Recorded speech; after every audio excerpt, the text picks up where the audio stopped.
Iran के state of Hormuz बंद करने से यूरोप से लेकर पाकिस्तान में त्राहिमाम मचा हुआ है। पेट्रोल पंप के बाहर गाड़ियों की लंबी कतारें हैं। तो बांग्लादेश से एक चौंकाने वाली रिपोर्ट आई है जिसके मुताबिक बांग्लादेश में पेट्रोल पंप बंद हो सकते हैं। यानी फ्यूल की कमी से न सिर्फ पेट्रोल पंप बंद हो जाएगा बल्कि इसका असर सीधे सीधे लोगों पर। डिप्लोमेसी के नाम पर प्रेसिडेंट ट्रंप आसिम मुनीर के साथ सीक्रेटली बात कर रहे हैं। एक तरफ तस्वीर जो है वो वॉर की नजर आती है, लेकिन हम सिर्फ वॉर की भी बात नहीं कर सकते, लेकिन पूरी तरह से पावर पॉलिटिक्स, ऑयल कंट्रोल और ग्लोबल अलाइनमेंट का जो डेडली कॉकटेल है वो यहाँ पर बनता नजर आ रहा है।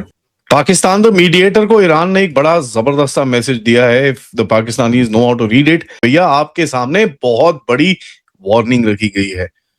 ईरान ने पाकिस्तान का शिप रोका है और ऊपर से एक सटल मैसेजिंग भी करी है हुई है। पाकिस्तान की एक वेसल थी जिसका नाम है सेलिन, ये जा रही थी स्ट्रेट्स ऑफ हॉर्मुज से क्रॉस होके, इट्स अ कार्गो शिप जा रही थी एंड इसको आईआरजीसी ने वहां पर रोक लिया। कि भारत के मिनिस्टर फॉर एक्सटर्नल अफेयर जो हैं वो पाकिस्तान का मजाक उड़ा रहे थे कि पाकिस्तान एक दलाल नेशन है, एक दलाल नेशन है और ब्रोकर कंट्री, ठीक है जी।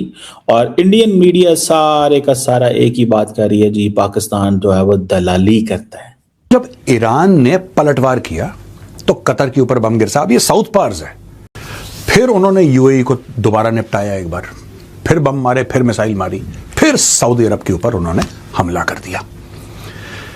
यहां पे डोनाल्ड ट्रंप कह रहा है कि नहीं ये तो बहुत गलत है और तुम मत करना, और अगर तुमने अगली बार अगर तुमने कतर पे हमला करा तो फिर देखना हम भी पड़ेगा। पाकिस्तान जो पहले से ही कचोरा लिए बैठा है उसका गर्त में जाना तय है, तो वहीं फ्लाइट्स पर भी इसका असर देखने को मिलेगा। Bangladesh petrol pump owners association ने तो देश में पेट्रोल पंप परिस्थिति को गंभीर बताया है।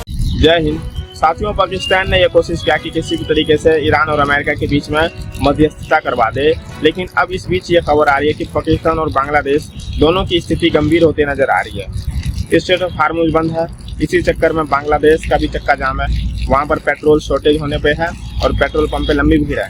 और सेम कंडीशन पाकिस्तान में भी देखने को मिल रही है। ठीक है, पाकिस्तान के एक दो एरिया में नहीं बल्कि पूरे पाकिस्तान में ही पेट्रोल पंप पे लंबी लाइनें लगी पड़ी है, क्योंकि उनको डर है कभी भी कि पेट्रोल जो है वो खत्म हो सकता है। इस चक्कर में आम आदमी वहाँ भय में आकर पेट्रोल पंप पर जाम लगाए पड़े हैं और सेम कंडीशन बांग्लादेश में भी देखने को मिल रही है। इसीलिए ये कोशिश कर रहे थे कि किसी तरीके से ये वॉर रुक जाए, और ईरान ने लेकिन इनको जो हड़काया है, सीधे से कह दिया कि तुम्हारे कहने पर हम ये युद्ध नहीं रोक सकते। और ईरान का जो मांग है जब तक वो यूएस पूरा नहीं करेगा उससे पहले ईरान ये युद्ध रोकने वाला नहीं है, ये उनकी अभी की डिमांड है। अच्छा दलाल, अच्छा टू बी ऑनेस्ट ये जो वर्ड है ना दलाल, it has a negative connotation, it does not have a positive connotation. लफ्ज दलाल, मैं एक तो ये मैं आपको बताता चलूं, तो एक तो आपको इस चीज का पता होना चाहिए कि ये जो लफ्ज है इसके जो मीनिंग है वो नेगेटिव है। अगर आप इसको इंग्लिश में कहेंगे अ ब्रोकर और मिडल मैन और एजेंट, तो इट सीम्स नाइस, ठीक है, बिजनेस ओरिएंटेड लेता है। दलाल is like it's a negative connotation है इसकी।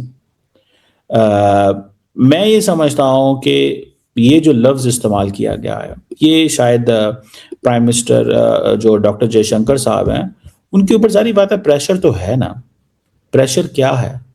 प्रेशर ये है कि ये पाकिस्तान क्या कर रहा है, पाकिस्तान क्या है, इनकी क्या स्टैंडिंग है यार, ये तो भीख मांगते हैं। वो तो हमें यही कहते हैं ना, इंडिया वाले दोस्त हमारे तो यही कहते हैं ना, लो जी ये क्या है जनाब, इनको क्या है, ये तो वो इनकी तो कुछ भी नहीं है, ये तो हमें इनको, हम इतना बड़ा मुल्क हैं।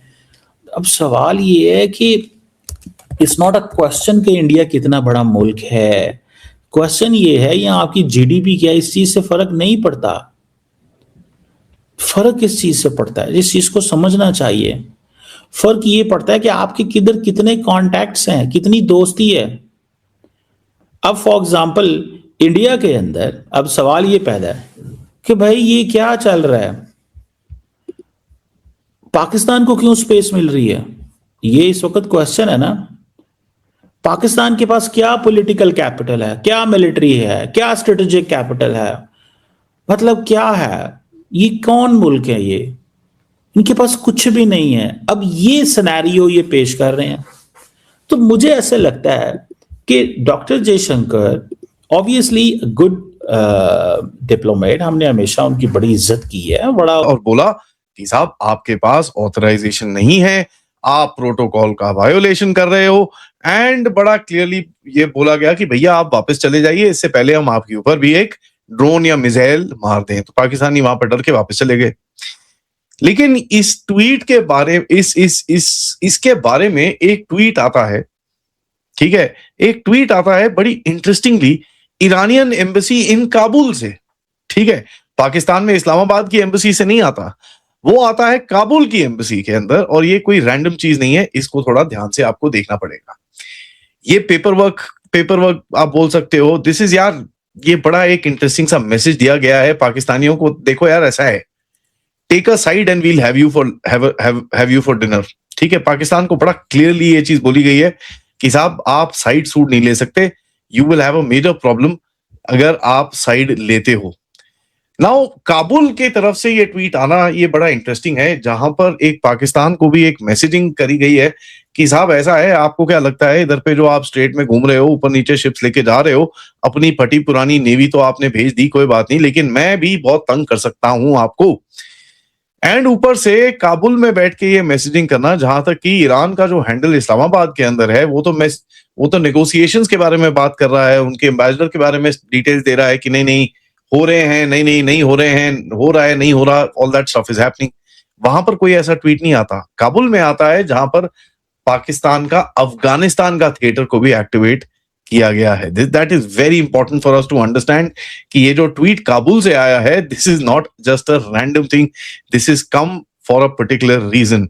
कि एक सिग्नलिंग ऑब्वियसली ईरान कर रहा है कि भाई साहब we can support the Taliban, अगर आप जरा थोड़ा सा बदतमीजी हमारे साथ करोगे, we can support the Taliban. ठीक है, आप कुछ टॉक टूक कराने की कोशिश कर रहे हो, होटल बुक करोगे, हम आएंगे वहां पर, अमेरिकन भी आएंगे, हम बड़े बड़े बच्चे बात करेंगे। आप बीच में अगर कुछ कारिस्तानी करोगे, जो आपकी फितरत में है कि आप सबके साथ डबल गेम खेलते हो, तो आपको फिर हमको भी देखना आता है, और आपको किस तरह से हम ठोकेंगे उसके बाद, ये भी आपको समझ में आना चाहिए। और जब ये स्थिति पाकिस्तान और बांग्लादेश में है, और जब पाकिस्तान इस बात से भी असफल हो गया कि अब ये मध्यस्थता की भूमिका नहीं निभा पाएगा इस युद्ध में, तो इस पर जाहिर सी बात है ट्रंप ने भी इनको हटकाया होगा, ठीक है, चाहे शहबाज शरीफ हो या आसिम मुनीर, ठीक है, इनकी सरकार पूरी तरह से नाकाम रही है, क्योंकि इनके जो अभी रवैये कुछ देखने को मिले इस युद्ध में, वो ईरान को भी ठीक नहीं लगा, क्योंकि इसने डिफेंस पैक्ट कर रखा था सऊदी के साथ, और ईरान ने सऊदी पे जब अटैक किया, तो पाकिस्तान में जब बातें चल रही थी